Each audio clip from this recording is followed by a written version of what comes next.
Before heading to the chest to the left here, we got to go back and cover the chest down below. And this one sits right below my bench, and on top of it sits the spare adhesive sheets that pick up dust off your feet that I have by the exit to the garage or the entrance to the house. So the top drawer is a big one, and it has all of my spare drill bits, as well as all of my large Morse taper bits. Some Morse taper in this guy and over here, with spare bits over here, metric standard, some spare countersinks over there. Almost all these were either bought and used or as lots on eBay. Like drill bits, if you're looking for a single drill bit of a size like 2764, you can either buy one from a place like Travers, or you could go on eBay and find someone selling a used set of very decently made, like American ones, for almost nothing. Far cheaper to buy that way, like these guys right here. So that's pretty much what's in this drawer. There's some center drills, and some of them are mounted in extensions. These were all purchased used from a machinist. Is a large lot of tools. There are some spotting tools here, and some very large chamfer tools of various types, all used, as well as some people call these Christmas tree bits, or I forget the other name for them, but basically multi-size hole drill bits. Use them in a hand drill because they don't require much force to use.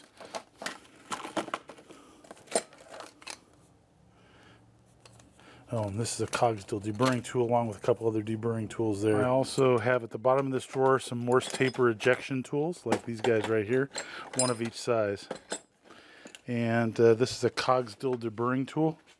And this guy is spring loaded, this part here, so you can push it into a hole and then come from behind and deburr. You can either deburr on the front or the back, which is a pretty handy. This is for specific size holes. I have a couple of these cog stills that came with a lot of tools I got, and they can come in really handy if you have the right size.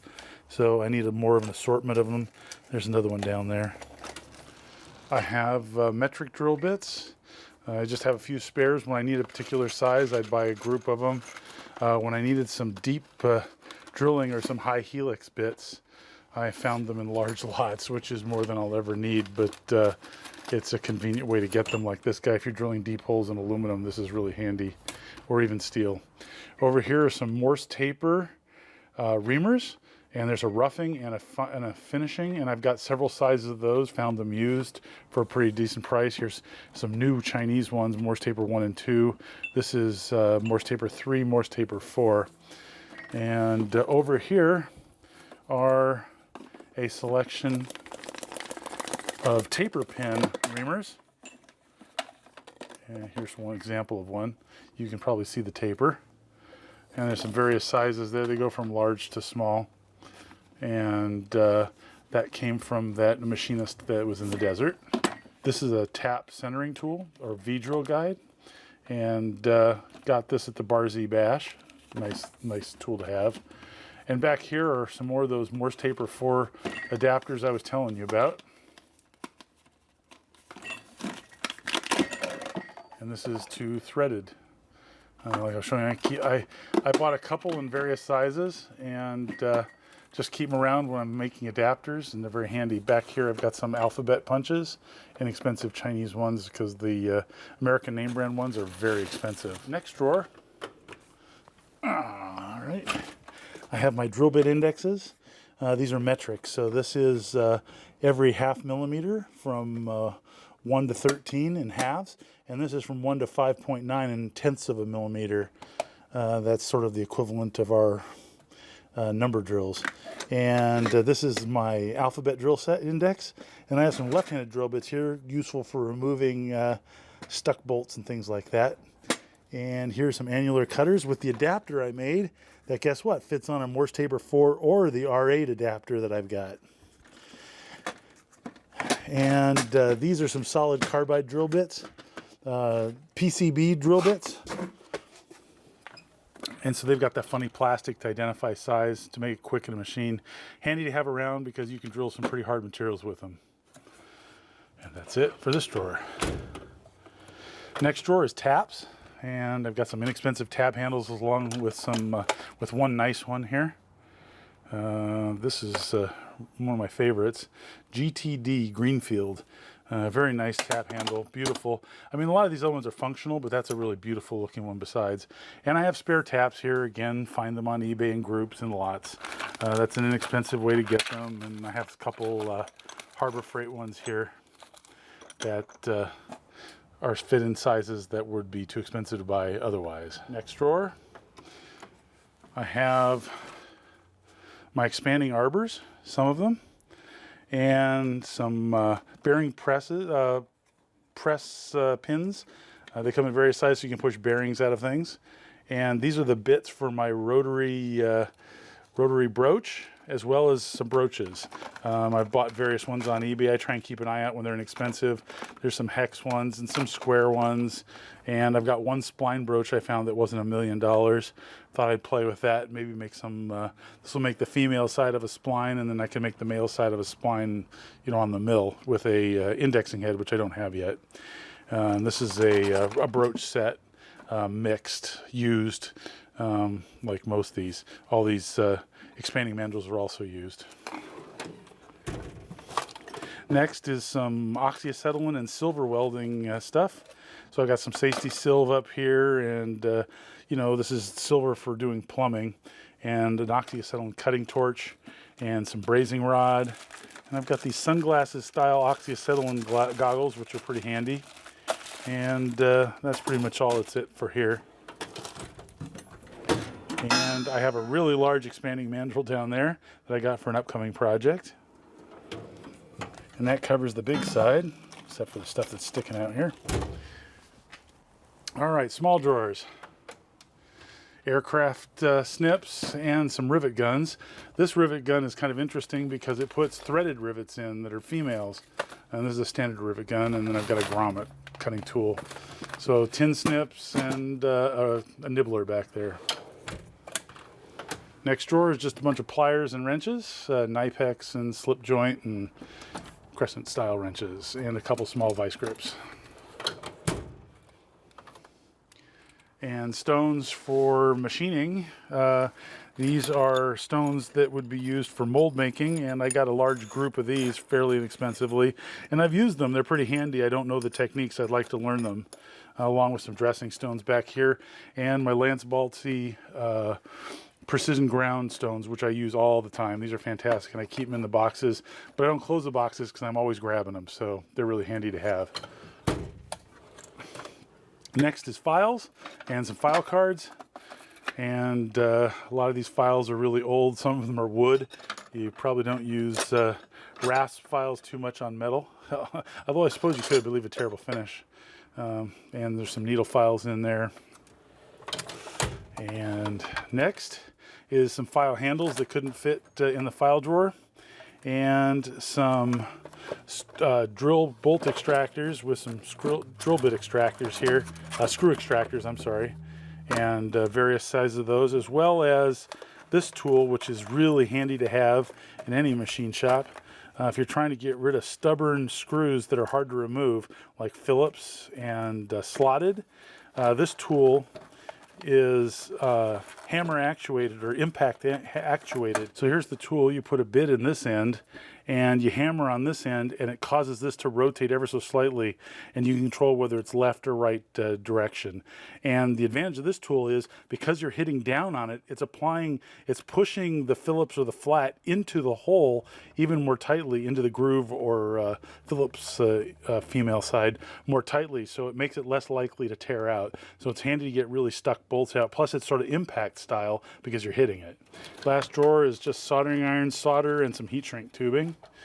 And that's about it for this cabinet. From here, we're going to head over to this cabinet and start with the stuff on top. We have my two height gauges. The one in front is a Schar's height gauge, and it's surprisingly well made. I made this adapter to fit dovetail indicators, like tenths and half thousandths indicators. Works really well and is surprisingly inexpensive from Schar's. Schar's has some really nice tools at very decent prices. So I definitely recommend checking them out if you're looking for a tool and don't have the budget of a big business. And in back, I had this one first, and my friend, whose dad was a retired machinist I've talked about, he gave me this 18-inch Michutoyo height gauge. I also made one of the dovetail indicator holders for that as well in back. And under here, what they're sitting on is my main surface plate, also from my friend's dad. It is an 18 by 24, and I keep a piece of cloth on top of that, and then on top of that a double thick piece of cardboard, and that protects the surface plate when I'm not using it. I would like a place to just have it set up all the time to have access to, but in my garage that's just too much of a luxury. And I've got some brushes here, that spare brushes for cleaning things, and we'll scroll down next. And I said scroll, didn't I? I meant pan down. This isn't a computer. So we'll look at this tool chest next. Mostly turning tools. So the top drawer here is lots of turning tools, bought some in lots, some from China. A bunch of these other ones came in sets. When I was in school, I bought a tiny 1/2-inch set, and I don't use those so much anymore because pretty much the larger the tool you can get, the more rigid it is, and I can fit all the way up to 1-inch tooling, so I tend to use those more often. And then originally I didn't know what shapes, indexable inserts I'd like. I was going with these W&MG, and I think I've settled on CNMG, but I ended up with a bunch of these anyways. These have 3 usable points. The CNMG only have 2 usable points, but in a moment you'll understand why I sort of settled on CNMG. I've got a bunch of thin bit grooving cutters here, and these are the tools to hold them. And these were all used, new used, bought on eBay in lots, like I get so many of my tools. In the back here is an Armstrong. Never used it, but sort of have it for nostalgic to hold high-speed steel on the lathe. I don't have a lantern holder, so it's not really useful. A variety of grooving and thread cutting tools. And these horizontal type, they tend to break more easily than the lay-down style. This is the lay-down style right here. This style here tends to break more easily, but you'll see again in a minute why I have these holders, because I got a lot of carbide inserts and I got a bunch of different sizes of these, so that's why I got those. Parting tool holder that I got to try out, and it actually works pretty well. Over here, these are kind of novel, and these are called trepanning cutters, which also is known as face grooving, and they're only good for a limited range of diameters. So this one is 35 to 48 millimeters, and you can see how extreme that the bottom support for the carbide cutter is, and that's a really steep angle. So that's so that the cutter does not run into the workpiece. If you used a standard parting tool style like this one, you can see that as the material curves away, it's going to run right into it. So that's no good. And this is a range of sizes here. So this is for the smallest diameter, this is for the largest diameter, and this is 160 to 400. And you can see how gentle the angle is, or the curve is on that guy. And they vary in between. There's one in the middle. This is 64 to 100. These are all Chinese made tools, and they use these MCM 300 inserts. So it's a standard insert that's easy to get. I recommend these. They work really well for trepanning if you don't want to make your own tools. Back here, there's a corner radius set that you've probably seen in a bunch of videos, and they're carbide cutters, brazed carbide corner radius tools. And then some, this was a lot of tools that were custom made by some machinist, brazed carbide, and from some company. I think they bought them as blanks and then just ground them to the shapes they wanted. And it was like 20-some pieces for 20 bucks. And some of them come in handy because there's some really weird shaped cutters in here. So I've had fun using those. This was a 29-degree cutter I made for a project just recently, and ground that on my surface grinder. That one worked out pretty well. I might be using that again very shortly. Next drawer is all of my boring bars. So micro 100 solid carbide boring bars, some Criterion boring bars for the boring heads that are around the place. And in the back, there's just high-speed steel blanks. Got a huge lot of high-speed steel from somebody on eBay. It was like, it was by pounds. It was like 30 or 40 pounds. And I've given away a ton of it to other people and just kept some pieces for myself, which is more than I'll probably ever use in a lifetime here. There's some knurling tools there and boring bars in a variety of sizes. These are for like the Criterion boring heads as well as these. And these are I use on the lathe, the various sizes and small ones. Mostly Chinese made, can't afford the really good ones. Oh, here's a thin bit boring bar here. Parting blades and some spare knurling cutters that this is like a push style knurler. I prefer the pinch because it's less force on the cross slide. So there's some carbide boring bars in here. And this is the solid rock machine shop boring bar that I currently have out in one of my tool holders. Use it all the time. Fantastic work, Steve. I really appreciate that. Next drawer is carbide inserts. Now, a lot of these are Chinese or Corloys, and other ones are used. And a bunch of these, probably about 60% of these, came in a lot of carbide inserts I bought from that machinist I was talking about that worked for Rockwell and Rocketdyne. But that's just the tip of the iceberg, because I also have these, and well, this is single layer. Some of these are double layer with different sizes. And these just tons of carbide inserts and insert holding parts that are all hardened, and some spare screws for them, a bunch of carbide radius, pre-ground radius cutters, and they must fit in some interesting holder. And that's what's in here, but still, that's not all. Oh, by the way, those vertical holders I was telling you about, these are the grooving tools that go inside those all solid carbide. I've given away a ton of these, and you wouldn't, it's hard to tell that I've given any away, but I've given away literally hundreds of these inserts. And even more. And you can see why I sort of ended up on CNMG 3, because I've got a boatload of them.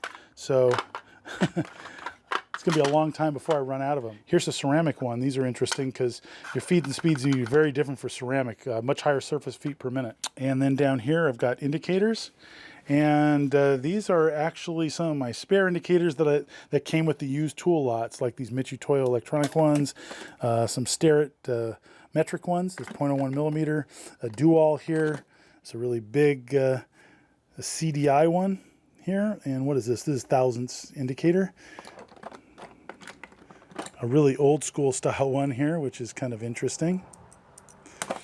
And back here I've got, this one I bought new. I got a really good deal on it. Someone was selling a brand new one as new used on eBay. And that's a tenths indicator. And here is a 50 millionths indicator. And some metric ones back there. Also in this drawer is a boring head, a Chinese-made boring head. And I use this on the lathe. It's got an MT3 or MT2 end on it with a piece I made to eject the part out of the tailstock, because of course it wouldn't. And this guy I use in the tailstock to do taper cutting. It's another way to do tapers without shifting the whole tailstock. You just shift the head. You got to take kind of light cuts. Of course, there's no substitute for a taper attachment for your lathe, but I don't have one. Next up, I got a huge lot of boring bar bushings, and these let a standard 3/4 inch boring bar holder for your lathe fit smaller size boring bars, and it's a range of sizes, and I got this huge lot of them. I don't need anywhere near that many, but that's what I've got. So, and I'm probably going to try and sell some of the excess ones. And these are the Jacobs rubber flex collets I was talking about earlier. And you can see that there's rubber, but in between that hardened, carefully ground metal pieces. And when these collets grab, they grab symmetrically, and they have really long surfaces where they make contact. So they actually work really well without damaging pieces. In the back is an electronic hardness tester that never worked particularly well. Got it used for almost nothing. So I took the risk and sort of lost.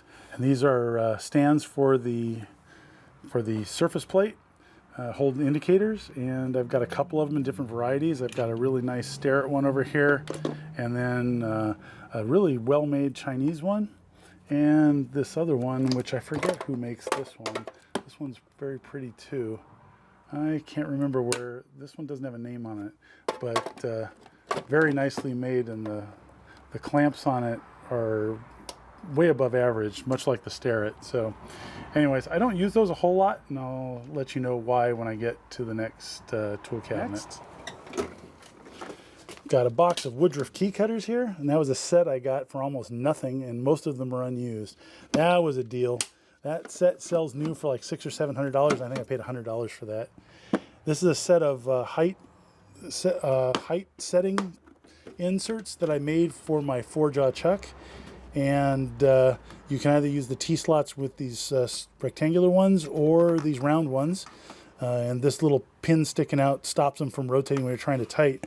And you use these guys. I ground these guys, or actually I turned them flat. They're hardened.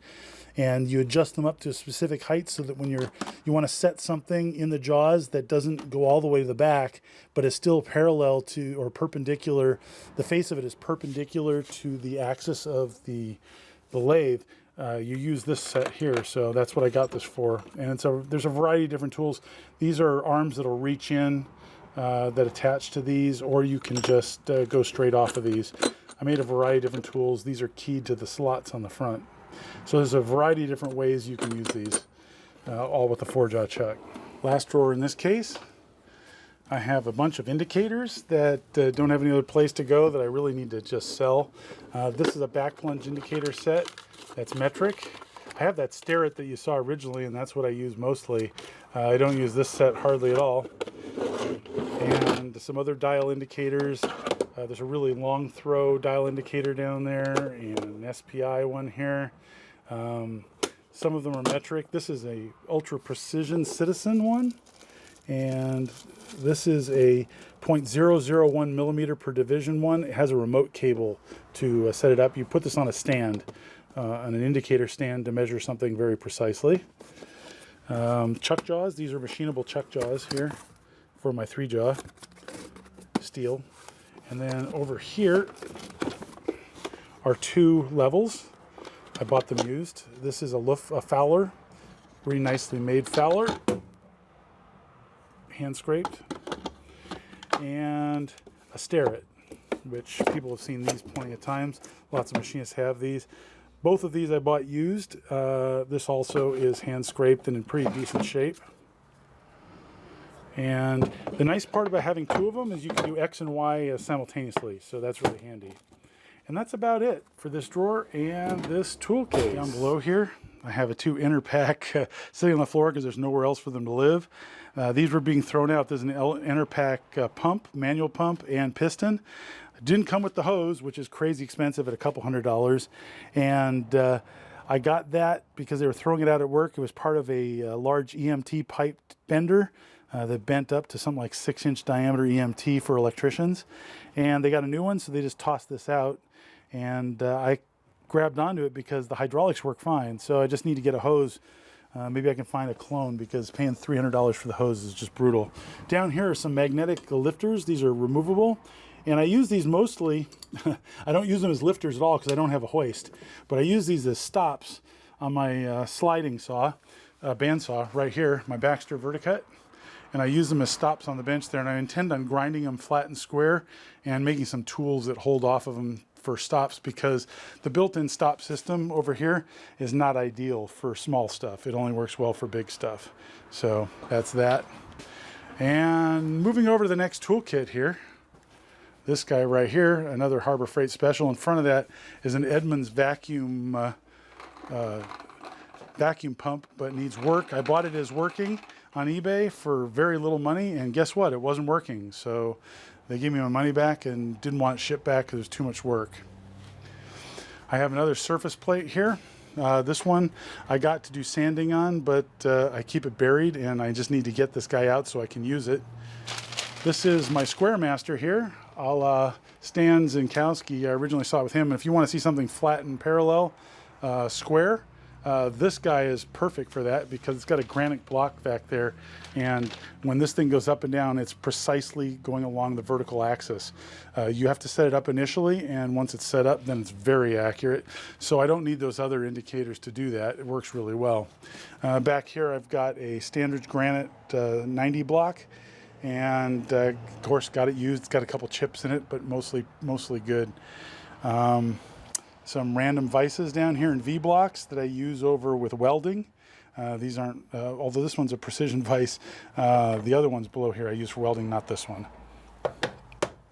This is a Van Kuren helium light source, single wavelength, and you use that with your optical flats to see how flat something is.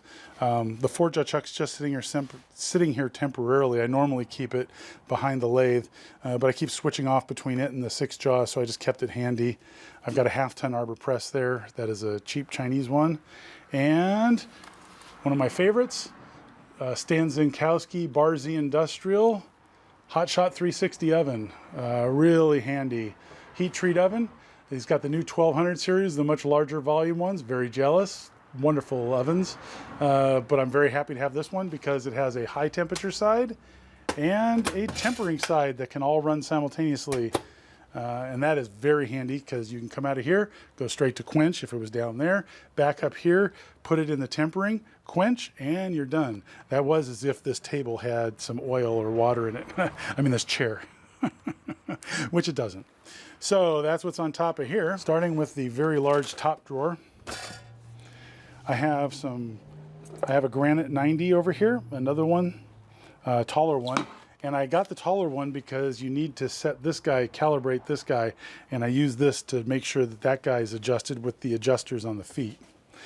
Down below that, a set of Starrett pink quartz, pink granite parallels, and behind that is another set of parallels, granite, black granite. I don't know if you can see that. And a Suburban Tool, small magnetic cylinder square, pretty awesome. Got that one used in perfect condition. And a large cylinder square that's also used. As you can see, there's some scratches on it, but still very nice shape. Here is the Starrett blade tension meter, which you've seen me use before. And before I got this for my bandsaw, I was under tensioning my blades every single time and wasn't even aware. This thing is great. I use it every time I take a blade off and on, and it's extremely helpful. I've got some squares back here, machinist squares, including a knife edge one and a couple of other squares. This is a Starrett, and there is a Michutoyo down there, and a really small Michutoyo here. And below that is a set of space blocks. They're the round gauge blocks. I don't use these very often, but I have a thing for shiny bits of metal, so I got some. And then I have over to my gauge block sets, and I got some amazing finds here. So early on, let me skip this one. Early on, for some reason, someone was getting rid of this HDT set of gauge blocks, and it is a set of carbide gauge blocks, and it was selling for $100, and I got it, and they're all in very decent shape, as you can see. Amazing find, and pretty darn accurate. Incredibly heavy though. Then recently someone had this guy up, and they just had it as a gauge block set.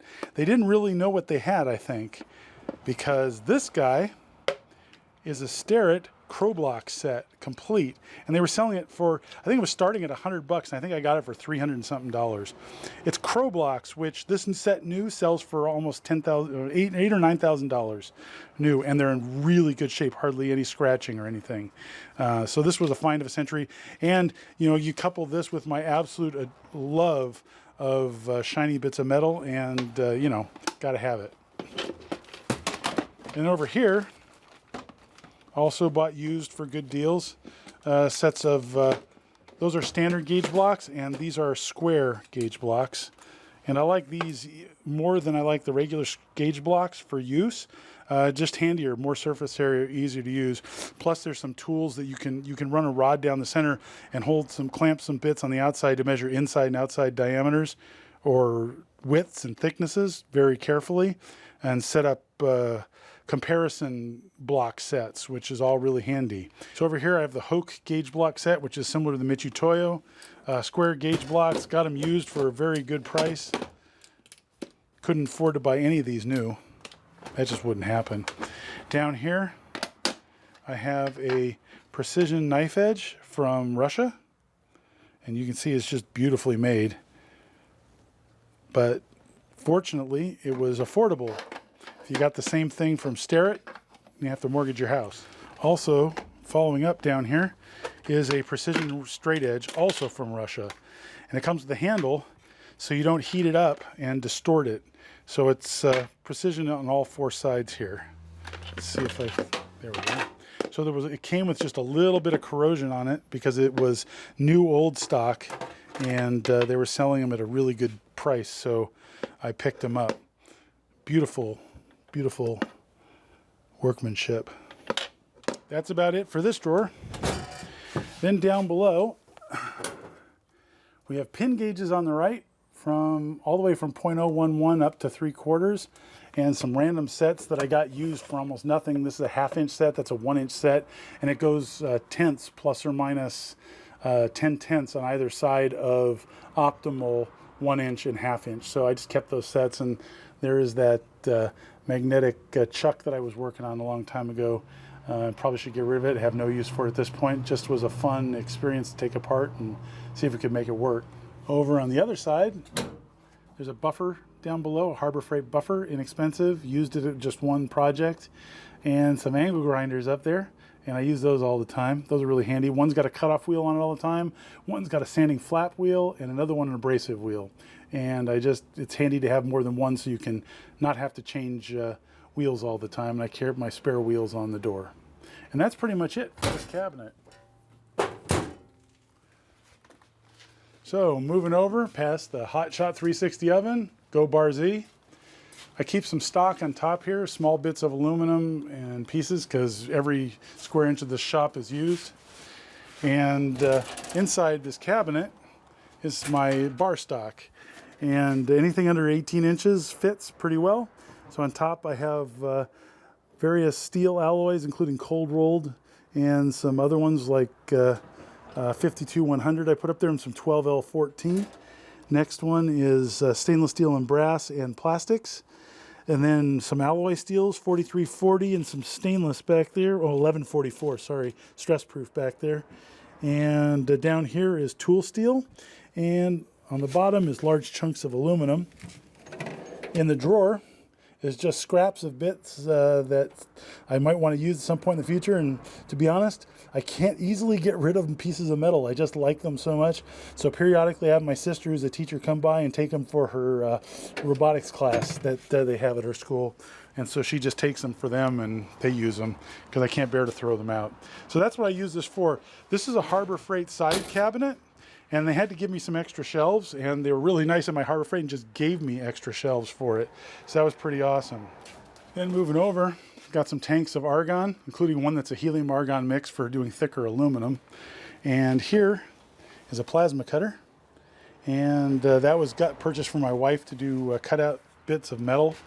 She wanted to do decorative metal work on stainless, thin sheet stainless, so I got that for her. And then it's the standard shells for this for miscellaneous TIG parts, including spare tungstens and TIG finger. I like to sport Jody. He's helped me so much, and some more TIG parts. A TIG grinder, a tungsten grinder down there. Considering how badly I suck and always dip the tungsten in the pool, I use that every single time I weld, so it was well worth the money for me. And down below is just some more miscellaneous welding stuff. Then I've got the grinder, the Grizzly grinder I showed recently. And here's the oxyacetylene setup. Small tanks, not a super small tank, medium tank, I guess. Back here is my stock storage vertically, and my Baxter Verticut right next to that, so you sort of get the lay of the land. All right, let's head around to the surface grinder and the last tool chest. All righty, so here's the surface grinder over there. And to the right of it, I made a wheel holder that just sort of hangs on the side of this guy. So it's got sort of angled piece of metal there that hooks over the top of this chest, which is heavy enough to not fall over.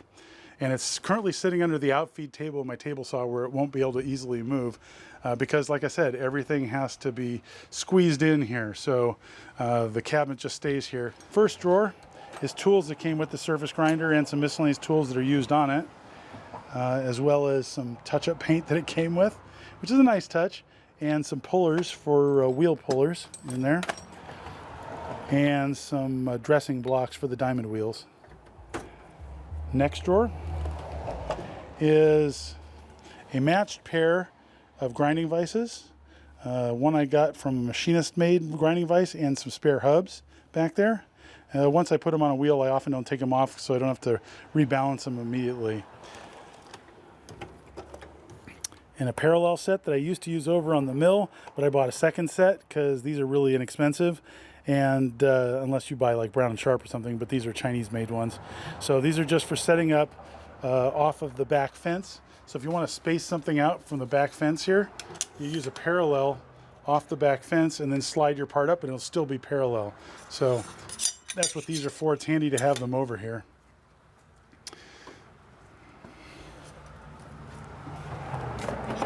And this is a Valinite refractometer, and that's used for evaluating the coolant, because if you've got coolant, you need to make sure that it stays the right concentration, or you can get bacterial growth and a really nasty smell, which is one of the reasons I've avoided it in the garage, but it's still pretty handy.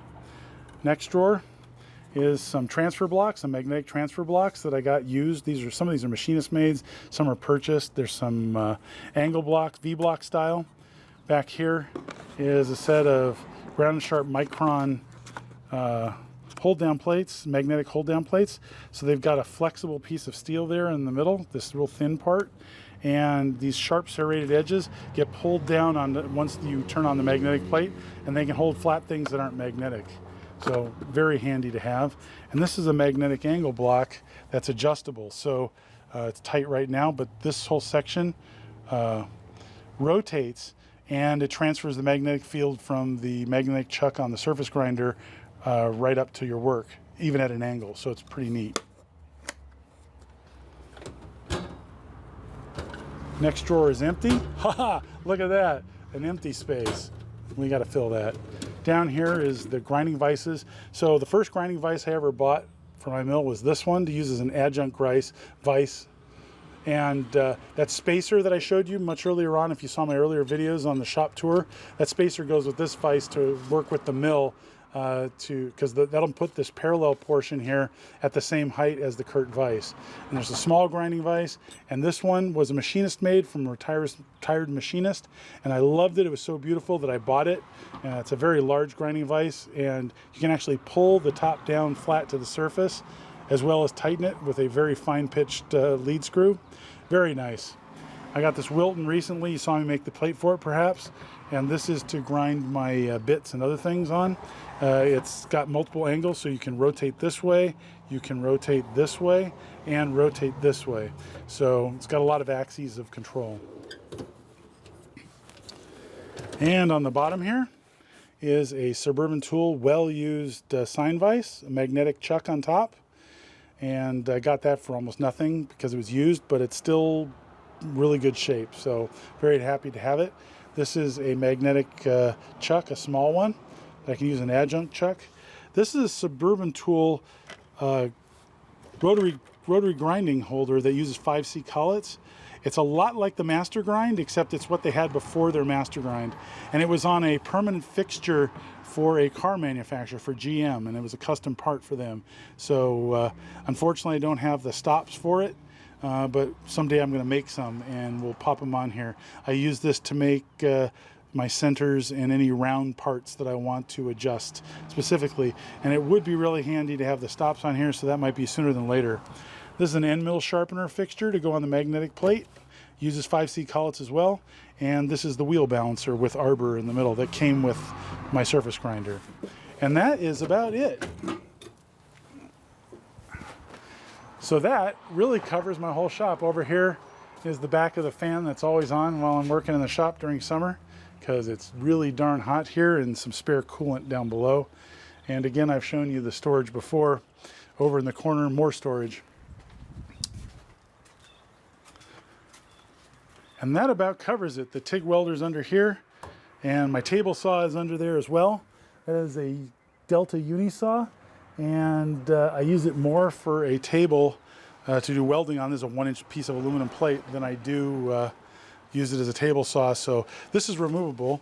I made some custom T-slot inserts and just bolt this guy down to the top, but I can slide it right off when I'm not using it. And it's kind of heavy, so I don't do it all that often, but then again, I don't use the table saw all that often anymore. And that's Don't know if you saw this, but I store things up in the rafters as well, including metal, not a ton of it. But I reinforced the rafters, so they seem to be holding up okay. And right up above here is a monoprice spotlight, and I use that to point down at my welding area, because that way I can have enough light to do welding and still see when the helmet darkens. So that's very handy. And that's about it. So that was a tour of my shop, and I know that was an epic adventure. Hopefully you found it interesting. Thanks for watching. Hope to see you next time.